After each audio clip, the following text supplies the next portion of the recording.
What's up, YouTubers? Today I come to you from my garage and we're going to do a quick install vid of something very lovely I got yesterday for my KTM RC390. Let's take a look at what that is.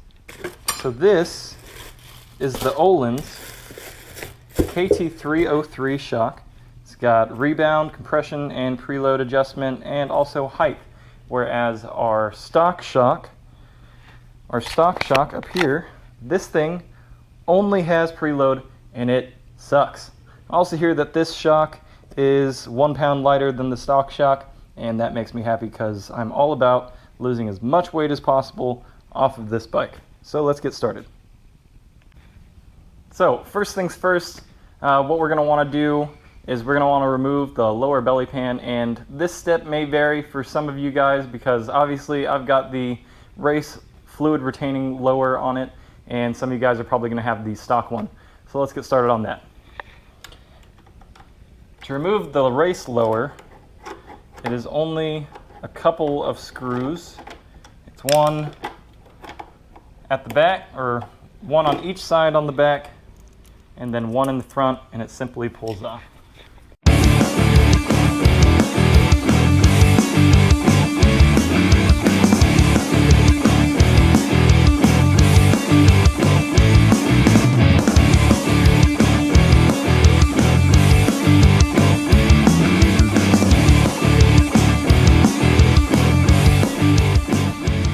All we're going to do right now at the moment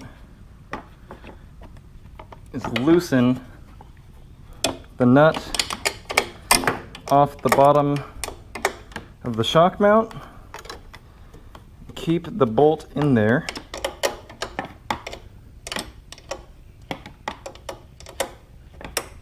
this requires a 14 millimeter wrench and a 8 millimeter Allen.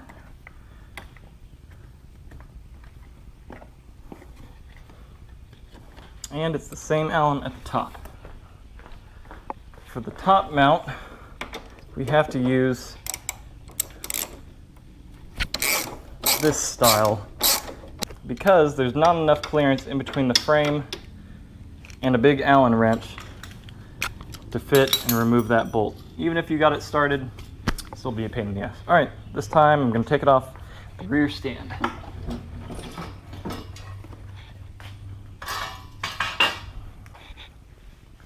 Next, what we're going to want to do is pull off the chain guard and rear hugger.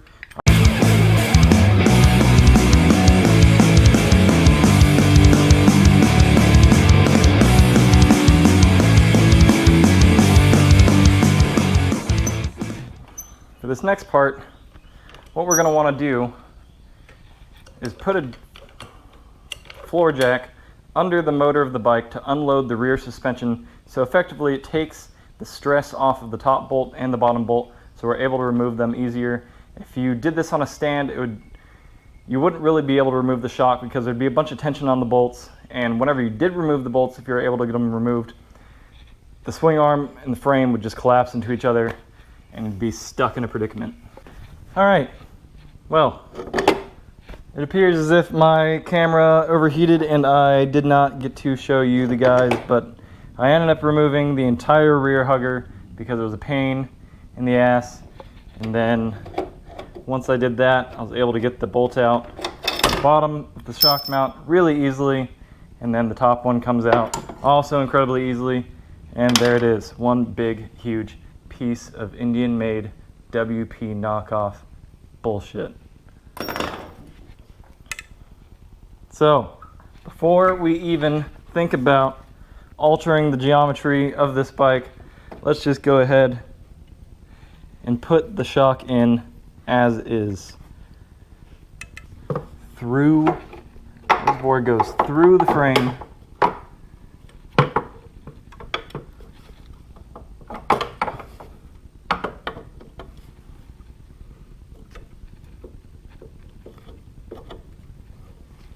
Line the hole up.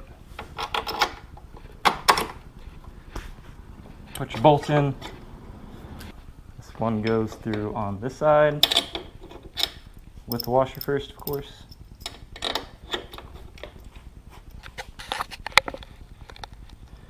Okay, so to get your sweet spot on your lower mount, you may need to raise or lower your jack. I had to lower mine some. After I did that, bam, easy, super easy.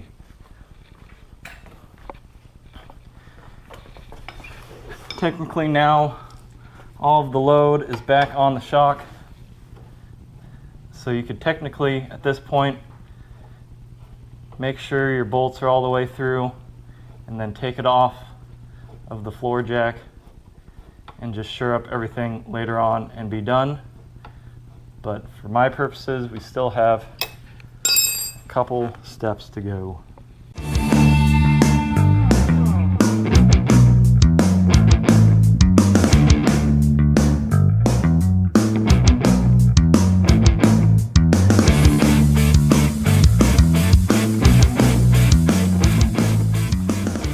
Alright, now if you've completed all of these steps, you can now remove it from the jack stand. Hooray! Next, you need to mount your bracket onto your frame, and I would suggest starting the bolts first into the bracket and then tightening them later. That way you don't have just an absurd amount of quarter by quarter turn tightening going on behind your frame. So that's going to be really annoying, and already I'm kind of annoyed with what I'm having to do to work this bracket on, because it's like you've got to put the bracket on and then you've got to slip the canister into it and then you got to tighten the canister. It's a mess. So I'm going to make sure the back one is pretty tight first, and then canister in. Make sure that your hose isn't contacting the frame anywhere, because it will wear. Then put your smaller bolt into the bracket that tightens the canister, so you can hold it in place.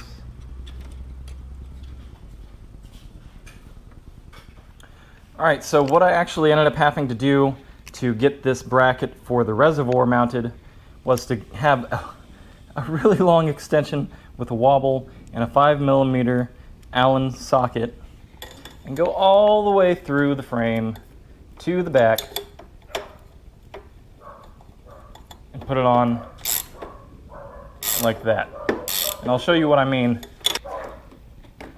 Whenever you have this thing oriented the way that you want it to be, with the hose clearing and everything, it was just going to be really difficult to make these quarter turns, so I just set it up how I wanted it to be, and I did it all from the back side.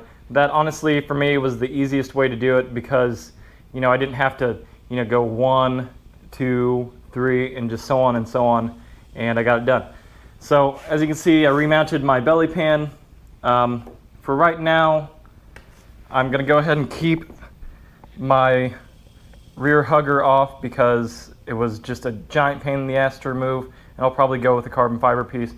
But make sure you put the bolt back in for your chain roller, or else, you know, your roller's gonna be all flopping around and stuff. So I put that back in for now, and then I'll just, you know, get something else in the future. So that's the install. I'll probably do a part 2 of this with how to set your preload, your rebound, your compression settings, and how to figure out what you need and how to set it for your riding style. So for now, we're done with this. And as always, make sure you click that subscribe button so you can see more videos like this from me in the future, and have a nice day.